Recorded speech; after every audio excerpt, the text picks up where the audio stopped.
Jasmine Piñana.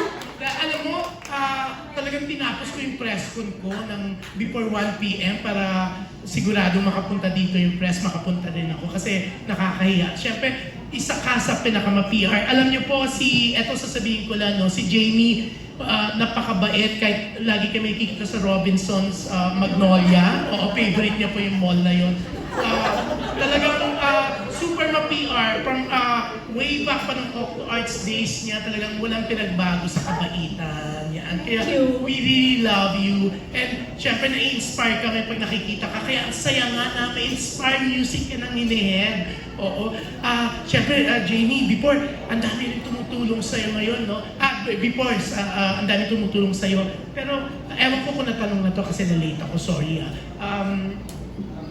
Ano yung, kasi nadatnan ko sila, yung mga sinasabi nila, nakakataba ng puso. Ang sarap-sarap pakinggan na ngayon kasi, ikaw na yung nag-give back sa daming tumulong rin sa iyo before, di ba? Yung hearing this, yung mga sinabi nila na favorite ka ng nanay nila, favorite ka ng ganito, kaya natutuwa rin sila maging part ng Inspire Music. Anong masasabi mo doon? Thank you for that wonderful question. Kita tayo sa Robmag.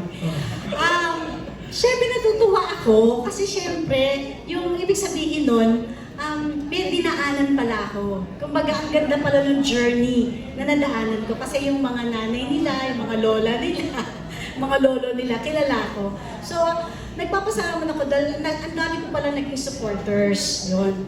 And of course, masaya din ako dahil nakikita ko nga na nakakapagtulong ako kung ano yung mga tinulong sa akin ng mga tao ng araw, mga managers ko, ng mga ng mga fans, nagbunga at ito ko ngayon. At payback time ngayon. Ang payback natin, hindi lang para sa mga artista, but para kay Lord. Yes. Kaya ganun yung mga song na ginagawa namin. Kaya na-inspired ito. Yeah. Ang bongga rin, sabi mo payback time, syempre nakaka-believe ka. Syempre kami naman talaga, alam namin yung ugali mo, kabaitan mo, yung pagiging maka-Diyos mo talaga. Payback time, ang ganda kasi hindi lahat ng mga veterans o yung mga nauna na they're really willing to help. Syempre may mga pelikula tayo nakita, mga teleserye na nai-insecure, di ba? Pero syempre based naman yun talaga sa real life. Oo, taga-showbiz tayo, alam naman natin na may mga iba na instead na payback time, parang nakakaramdam ng insecurity, they're not willing to help, di ba? Oo, maraming labinya sa showbiz, oo, di ba? Labinya Arqueles, oo. Parang si si Aaron Domingo, maraming gustong maging PR din, nagpapaturo sa kanya, but he's not willing to help. Okay? Hindi siya pero ikaw, yun nga, ang sarap na payback time niya. So, anong masasabi mo na para ma-inspire mo rin naman yung iba na, kasi yun nga. Siyempre, wag tayong maging yung talangka? Ano ba yun sa mga... Crab mentality. Crab mentality, di ba? Huwag tayong ganun kasi lahat naman tayo, may dinaanan tayo eh. Di ba? Lahat naman tayo nag-struggle nung bago pa lang tayo sa mga career natin, ganun. Dapat kung ano yung kaya nating itulong, kung ano yung natutunan mo na habang doon sa, I've been in this business for 35 years. So kung ano yung natutunan ko ng 35 years, gusto ko din maituro sa kanila. Kung ano yung encouragement na nakuha ko sa mga tumulong sa akin, doon na gagawin ko, i-encourage ko rin silang kumanta. Tulad ni Francine! Ayan. Yan. Ayaw kumanta, pero sabi nga, kumanta ka, kaya mo yan. Yeah. Yun. So, i-encourage ko lang sila. Ganun din, kaya natutuwa ako dahil, saka ako din kasi, June, ako din nag-i-enjoy. Kasi ang kasama mo, Gen Z. Diba? Ang dami ko natututunan sa kanila. So, yung mga arrangers ko, mga Gen Z, yung mga yan, mga ano sila. Kaya ako, happy din ako. Yeah. Saka, nakikita ko yung respeto nila sa akin. Kasi ngayon, kumbaga, reaping time na eh. Yes. Diba, reaping time na. Saan nakikita mo ngayon kung ano yung ginawa mo pala dati. And natutuwa ako kasi maganda yung tingin nila sa akin. Nakaka-inspire ka naman kasi talaga. Ay, salamat. Sana nga yung iba ma-inspire sa'yo, di ba? Piling ko nga si Alan Sampo na-inspire, kaya talagang kinukwento niya doon sa katabi niya, parang nadidistract ako. Baka pinag-usapan nilang may isulat ko. Oh. Buti na lang may ano to, no, naka-livestream ba? O hindi. O, yung papanoorin ko na lang ulit kasi baka yung pinag-usapan nilang mga ano kung may sulat. Thank you, June. O, pero congratulations talaga, Jamie. Siyempre, huwag kang magbabago.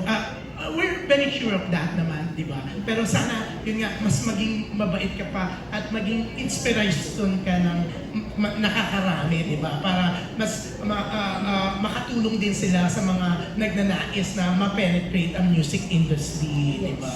At sana, Aaron, ma-inspire sila na maging mabait ka para maraming madagdag na PR. Hindi. Pero si Aaron, isa rin sa pinakamabait. Ito, kumbaga, good vibes afternoon to dahil lalong-lalo nakaharap ka namin. In fairness, ang ganda mo ngayon. Salamat. Oo. Although mag-isa lang kitang nakikita naglalakad sa Robinson. Ay, hindi. Oo. Kasama naman ako. Meron ba? Madalas, parang iniiwas mo na. Kaya, hindi. Pero, pero, alam mo, ito ang dadagdag ko tuwang-tuwa sa iyo yung mga kakilala ko, yung mga naririnig ko doon na nagpapa-pictures sa kanya, pinagbibigyan niya talaga, di ba? O yung may iba kasi pag feeling nila na pag personal, lakad nila, mga ganun, di ba? Free time nila, they're not willing na ano. Pero ikaw, puring-puri ka ng mga kakilala kong mayayaman, Oo na. Kasi siyempre, New Manila di ba? O ang bait mo daw. Yeah. Pero congratulations, Sila Tita Annabelle. Sila Susan. Ay, Di ba? Di ba? Pero congratulations with Inspire Music. We're so happy for you. Thank you. We love you. Ladies and gentlemen, June Lally. Maraming salamat kay Tito June Lalin, yes. Hindi ko alam na ikaw pala ang host, DJ Jaiho. Akala ko nga po ikaw, Tito June. Akala ko kasi nangyayap pa sa akin ng mic. Akala ko, ikaw na mag-host, sabi ni... Opo. ni Hinayaan ko na lang Tito June kasi sabi ko, nagbabanding pala si Tito June. Ikaw naman ang idol ko, oo. Ikaw yung number one press con host, hindi ako. Oo, ako hindi. I love Tito June Lalin so much. Kailangan magpakumbaba ka, kaya yan ang dialogue. Thank you. Okay, let's inspire others. Inspire others na talaga yun. I love you, Tito June Lalin. Sir Aaron, sinong susunod? Ito sa Gen Z, wala iba kundi si Eric Sanlayos of Chicat. Hello, congrats guys.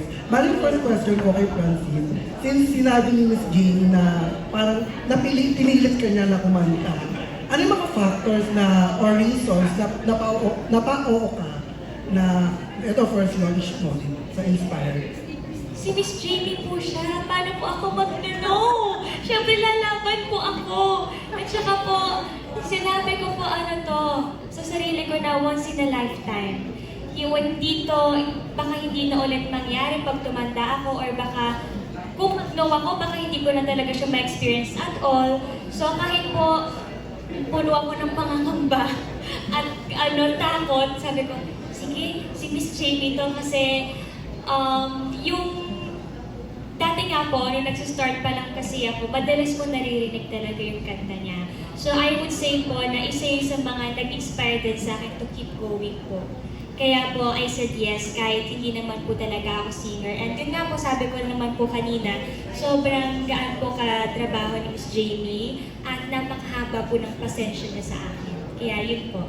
Thank you, Jane. Yung next question po for Angela. So, since nandito na-launch ka dito sa Inspire Music, any dream collaboration na sana matupad under Inspire Music? Siyempre po, open po ako to any collaboration kasi kami-kami lang din naman pong mga musicians and artists na magtutulungan sa isa't isa.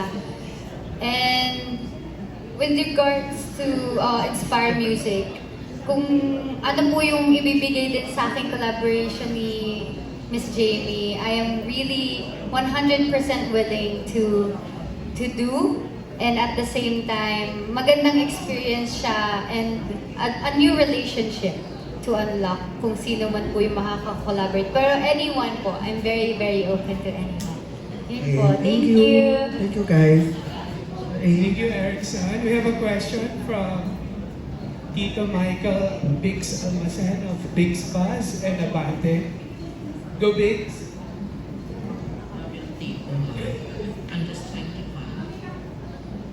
Hello po, congratulations sa Inspire Music.